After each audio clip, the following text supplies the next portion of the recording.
Ресейдің Украинаға қарсы соғыс әлі тоқтаған жоқ. Жазықсыз өліп жатқан жандар қаншама.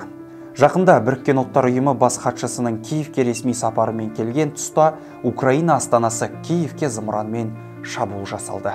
Бір зымыран тұрғын үйге соғылып, салдарынан журналист Вера Гирич қаза тапты. Украина билігі зымыранды Ресей әскері атқанын айтып жатыр.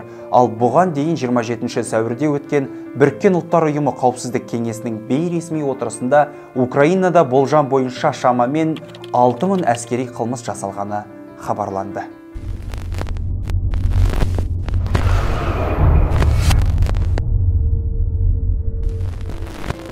Біріккен ұлттар ұйымы адам құқықтары жөніндегі жоғары комиссары Мишель Бачелет құрбандар мен олардың отбасылары тиісті өтемақы алу керек екенін атап өтті. Бачелеттің айтуынша, адам құқықтары жөніндегі комиссия 5939 бейбіт тұрғынның ісін тергеген. Оның ішінде 2787 адам қаза тапқан, ал 3152 адам жараланған.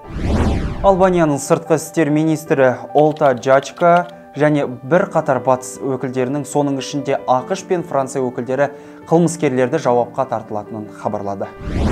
Ұйым мәліметінше, соғыстан ақпарат кешігіп жатыр. Бұған қоса, оны растау бір шама уақыт алады. Сондықтан зардап шеккендердің нақты саны әлде қайда жоғары болуы мүмкін. Сонымен қатар, Біріккен ұлттар ұйымы дерегінше, бейбіт тұрғындарының көбі ауыр артиллерия зымырандық жүйелер әуе соққыларынан қаза тапқан. Құрметті көрермен, осы және өзге де ақпараттарды сайтымыздан және желі парақшаларымыздан оқи аласыздар.